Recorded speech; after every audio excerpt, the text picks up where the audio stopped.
Listen to me. 5, 4, 3. He's not listening. I have a dream. I got a dream. One day. We gonna work it out. One day. We gonna work it out. One day. We gonna work And I'll tell you later about it. we are back on Live from the Heartland, right here on the corner of Lunt and Glenwood, where there is a fest shaping up on the street right outside our window. It's so exciting. The Glenwood Avenue Arts Fest is this weekend. And we have a very good friend, a close friend, an ally, a guy that we did some of our first successful electoral work with back in 1970. Probably wasn't for that, we wouldn't be stuck working on elections. We'd be more radical. Speak for thine own self, Michael. David Orr, welcome again to... No one's stopping you from being more radical. I know, Yeah. I'm getting encouraged, I gotta say. We need to make our electoral politics more radical. Yeah, I know. Well, we're pushing the edge, Dave. You know that.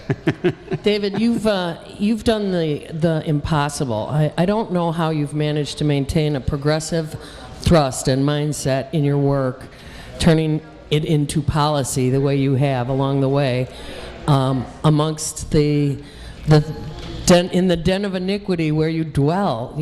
David is the Cook County Clerk, has been that for how many years? About 22. 22. I was going to say 22 years. He's the vote-gettingest politician in the county, and yet he's also clean as a whistle. At least so far. I'm not sure what that means. Well, he soaks himself in a hot tub regularly, I know, so he's probably a really clean dude. Well, that's pertinent. Okay. Dave, it's you and me. Just look straight here. You have just enlarged yet again the ability of people to register, made it more available, which is all you've been doing throughout your tenure.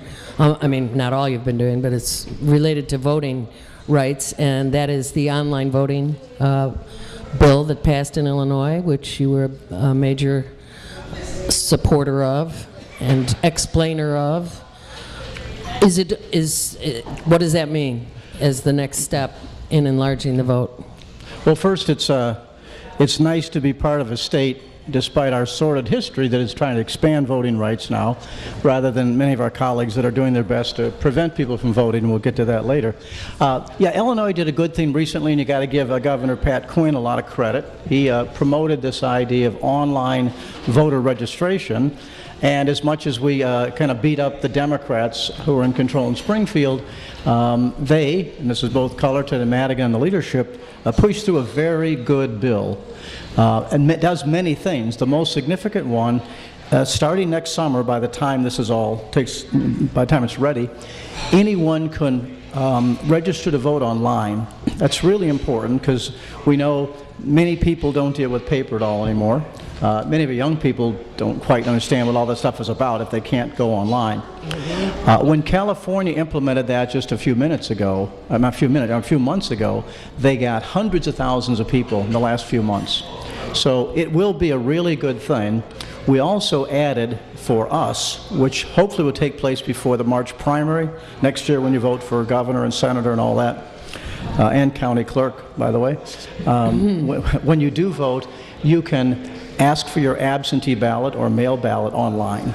Those are big things because it really reduces all the paper back and forth, causing the delays. And the time, yeah. And the time and the cost. And several states that have implemented this online registration, in fact, are saving a lot of money, and it's much more efficient.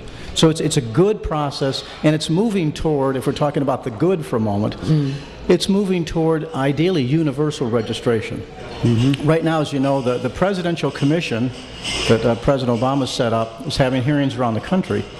And even though they won't have a lot of power, a lot of good ideas are coming up. So this good is taking place the same time that this horrible voter suppression is going on. And some of those good ideas are, because of technology, it's not too long before we can print your ballot on demand. You can download it at home, talk to whoever you want about, oh, who in the hell are all these judges? I never heard of them. I don't want to vote for a loser. And prepare your ballot and then drop it off. So there's a lot of things in the future that, if we do it right, can really be good for us. David, how many states now have this online voter registration? Illinois, I believe, is now the 18th. 18th. So when we hear people, giving the excuse for the new laws, the limiting laws, voter fraud is always, number one excuse for limiting people's access to both voter registration and casting their ballot. How real is voter fraud? Well, let's put it like this. You should always be, remember, I grew up fighting voter fraud in Chicago. Exactly. And, some of our people, not Katie, but some of our people were beaten up when I first ran because we're investigating voter fraud. They wouldn't dare. So we have to always be concerned about it. But the fact is, if you try and look objectively, there is, I can't remember now, but the federal search under the Bush White House, remember when they knocked out all those U.S. attorneys because they didn't investigate fraud enough? They did a 4 or 5 year search and they found maybe 84, I might be exaggerating, across the country. But the key thing to this maybe is 84 cases. Yeah. Most of them had to do with other things, like someone not living there. But even in Texas, when they pushed their voter ID laws last year, they could not give one example. Now, the opposition said there's 700,000 people who will be deprived of the right to vote if you put this law through. The Texas authorities could not give one example. Now, remember, the photo ID that people are pushing, all that would stop is if you, Katie, try and impersonate me, or better yet, Michael, you try and impersonate me, okay, at the polls. They could not find one example, and I don't know of any cases where that's been proven anywhere. So the reality is, without being too partisan, it is blatant. The voter suppression is as blatant as we've ever seen in this country, except for the Jim Crow time. Yeah. It's after minorities, clearly. In Pennsylvania, with the voter ID, they estimate that it'll dramatically affect African Americans. In Texas, it'll affect about 300,000 Latino voters. So it's aimed at minorities. It's aimed at students. The Republicans, at least those Republicans taken over by the right-wing corporate fanatics, they're really afraid of students because students helped Obama to win. So students, be fearsome. So what they're doing, even in Texas, okay, in Texas, the new law, unfortunately because of this crazy Supreme Court we have, the new law says if you have an ID for your new gun concealment thing, that'll work. But if you're a student and you have an ID issued by the State Department of Education in Illinois, State Department of Education in Texas, you can't vote with it. That's no good. So if you look carefully at the laws, even though it sounds good to many people, people do support voter ID because they don't understand it. Right. If you look at the real motives of it, it would target those students, it would target the minorities, and in some states, the way to get after minorities is going after citizenship. Mm-hmm. So Arizona's been doing that, Florida's been doing that, this crazy governor in Florida, again, what they do is, it's like computers and matching, okay? Computers can be really helpful to us, but if we're matching and we're too strict, Michael James might have signed his voter card Michael James, but another time he put Michael middle initial James. G. Okay, Michael G, right? So the point is, if you want to be a strict match, if we have it on record it's Michael G and Michael James comes in, we can knock him off. Now that's crazy, but that's what some who are playing politics with the voting are doing. And so what Florida and Arizona are trying to do is they're trying to spread this real wide brush, supposedly to get after non-citizens. And the process, they discovered hundreds of thousands of names.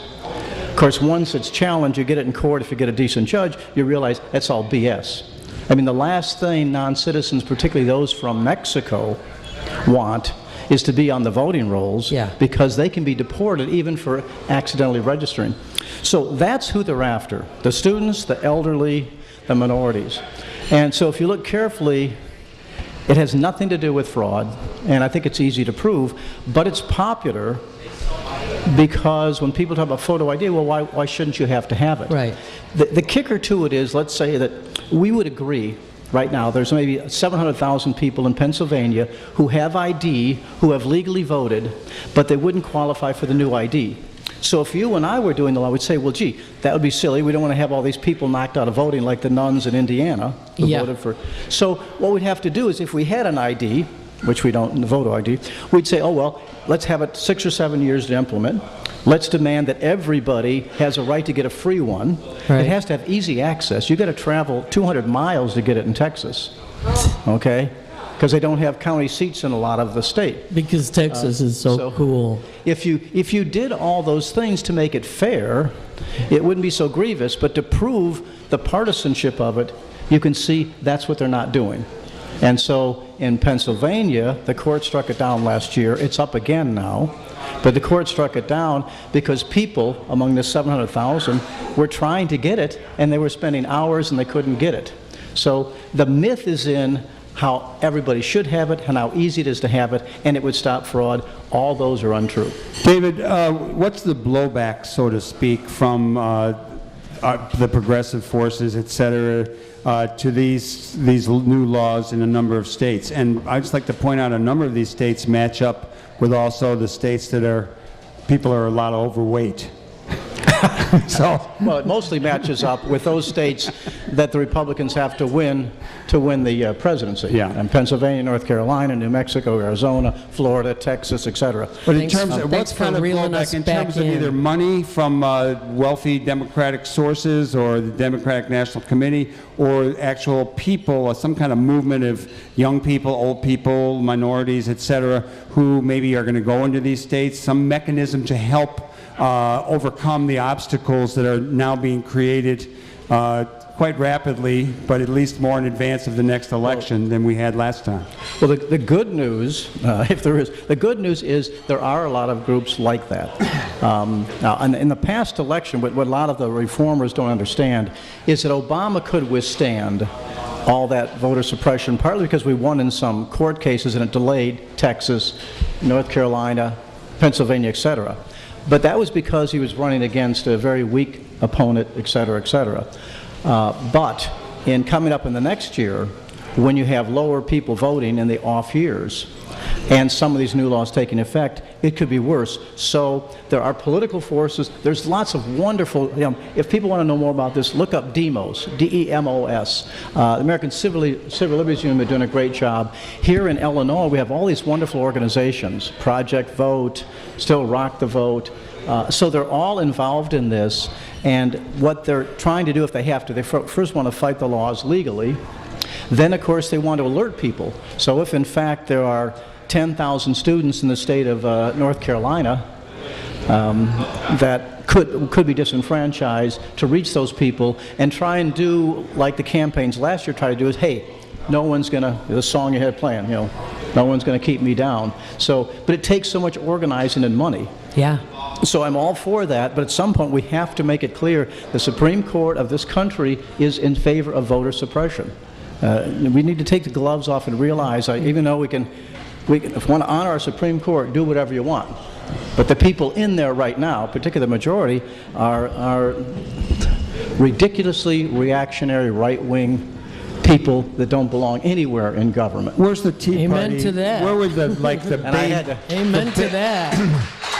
Where would the base of the Tea Party be on this? I mean, I know the Tea Party kind of got co-opted by the Koch brothers, those kind of things, but there is a sort of a grassroots element to it that really probably believes in America and various freedoms.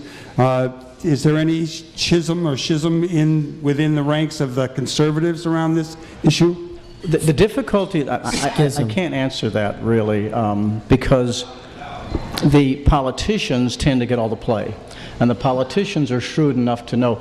And I'm glad you said about what you said about the Tea Party and corporate. There's a lot of Tea Party that are just kind of more conservative, that are frustrated about the same things that we are. Right. And we all know now, and because they were just taken to lunch.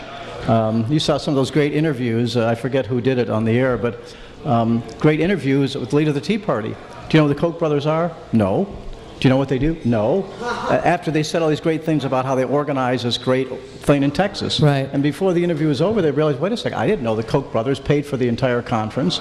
I didn't know the controlling things. Our democracy is not quite out the window, but almost there. Honestly. So, since you can't, in other words, let's take these referenda now. Sounds like a great idea, right, to hear from the people. But because the money, in our system, the money controls politics almost totally. And we talked about this before. So the people vote. They pick an Obama. They go home. They think they did their thing. The next day, Congress comes. All the lobbyists come in. And these people, not the voters, set the agenda. And Right. so the agenda for Congress has nothing to do with what the people voted for. The voters wanted health care. The Congress said, no, we don't want no health care. You know, I could go on with all the list of things. Like immigration. So real democracy is kind of what you said, where people are actually discussing things, and even where you disagree, you get a chance to kind of be heard. Because if you had a democracy index, it ought to be the government should reflect those views and values and positions of the populace, unless they were blatantly discriminatory, that's why we have majority rule with minority protections. So that's a long way of saying, yes, I think there are people there, if they're not too caught up in the partisanship, some libertarian ideas are good, okay? People like Rand Paul, I think, are relatively disgusting individuals, and I think they play that, okay? I think he knows what he's doing, and he's racist, and he uses it, okay? But there's other people, followers, that share many ideas of what you might call people on the left, about fear of lack of freedom, fear of a big brother, and so forth. So we're always looking for it, but the only way to do it is like, you know, have your own little gatherings and casual conversations, because people that are really hotly involved in something, it's very hard to change their mind unless you can make a very personal connection to them, particularly with all of the media attacks. So, you know, the right-wing media says one thing, the left-wing media says another. So if you can pull those people out of those boxes they're frozen into, then yes, you could make some progress. You know, I got another idea. Okay. This idea would be organizing people for the Old Geezers tour, so that you take a lot of activists, people who've been around and maybe are not as tied to the job, could actually go places and just go into a town and start just having discussions with Michael, people. I elect envision you. myself in Iowa. I elect you. Go for it. Okay. Well, see, our problem is we don't have the Koch brothers to support those That's right. organizing activities, which is... It would be a bus tour, not We'd a be private camping jet out. We'd tour. be sleeping in our van. Well, but we need to do those things, but let's keep the focus on, Right. we have to make these people that we elect do the job they're supposed to do. That's the key. Any And so- suggestions on how? We could practice on the Illinois State Legislature. Well, I mean, we've talked about this before. Yes.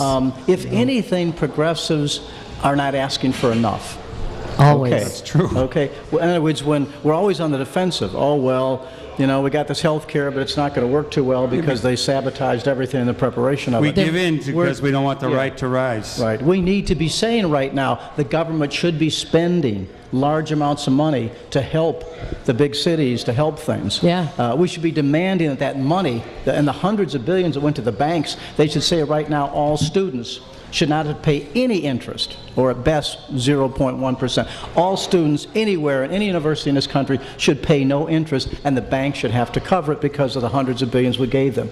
We should be demanding all sorts of things, so the playing ground, the debate is not simply on which of our freedoms are we going to give up today. Really? There are so many bad things happening. There are people with disability, children, that no one can pay for, and the state is saying now you got to pay more money. There's people that can't get food stamps. There's an incredible number of people who can't get housing.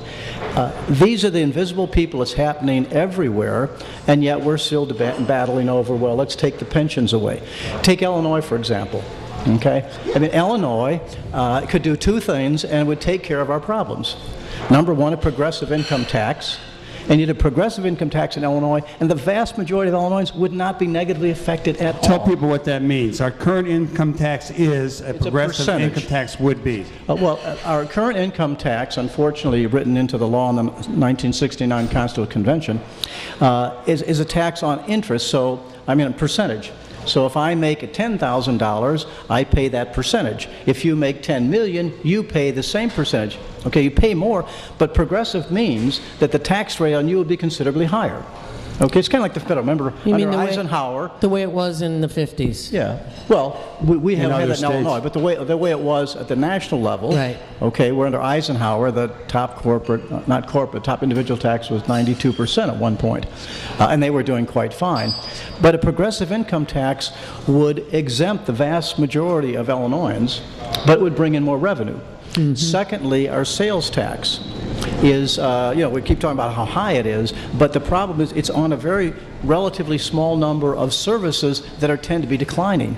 The states around us have sales tax on lots of things, including haircuts. Okay, so I go to haircuts, so I got to pay $25 plus a buck or something. They got a $6 place up here on Clark. But we don't tax any of those services, so the amount so over the years, even though everything goes up, hopefully your salary goes up a little bit, healthcare costs more, etc. But for Illinois, they keep declining revenue.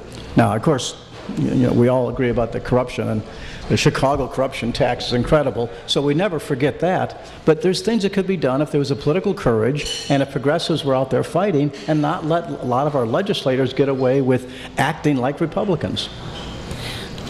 In the state legislature, how come we aren't hearing more demands from even progressive legislators for a progressive income tax? Well, I think because, again, the other side of what I'm saying is that they're concerned about being able to re-elect Democrats. And here's where we could get back in the old compromise, because, if you fight among ourselves too much, and therefore you elect a bunch of Republicans that are for eliminating government entirely, or as much as they can, or basically, they don't want to eliminate government, they want to shift all of the wealth of government to the private sector, like schools. That's why everyone's after the schools, because the private sector, as the nation becomes less rich in the sense of the controlling wealth that we had 40 years ago, you've got to think ahead where you're going to get your money. And if I can maximize my profit someplace, so if I can get these billions of dollars spent in public education, that'll cover me for the next 50 years. So the problem is you have to be careful. It's easy for me to say some of these things. At the same time, the way these things only work is if there's kind of a united front. And often there's not. The Democrats are bashing each other, and people would say something like me, oh, it's tax and spend liberal, blah, blah, blah. So you'd have to be very strategic about how you do it.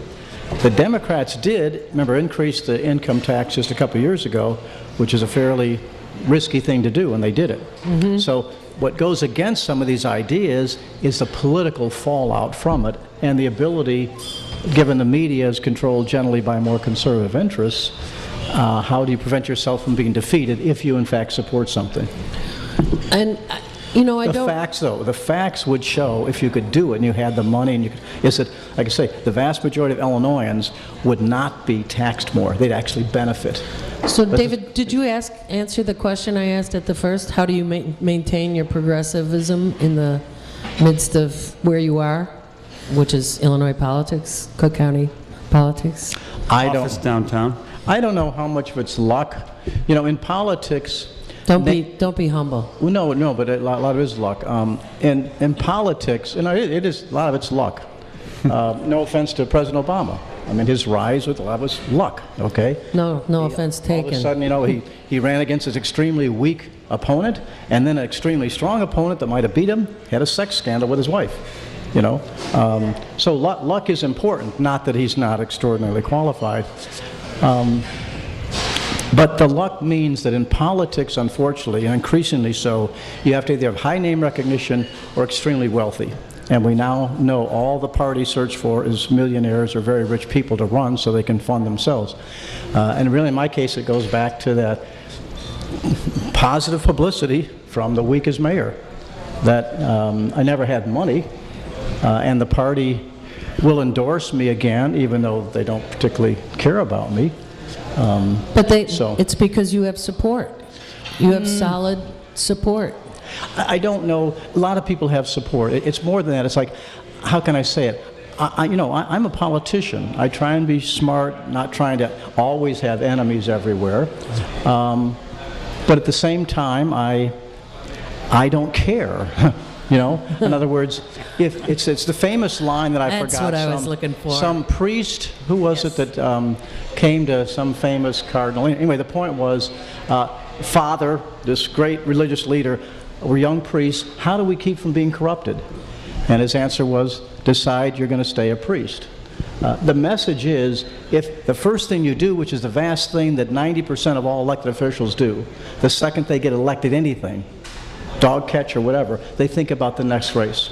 Right. And when I mentioned the money before, is the reality of American politics is the money is so corrupting that you you have to make friends, unless you're someone like me that doesn't need it as much. You have to make friends with all these rich constituents. Because, you know, Katie can give me $10 and Mike can give me $10, but all the pharmaceuticals can give me 20,000 and 50,000, and if I want to play ball with the polluters, they can give me more. We are out So, of time. We're out of That's time. I our just got problem. one. I need a yes or no answer. Do you think the Koch brothers will actually get to buy the Tribune?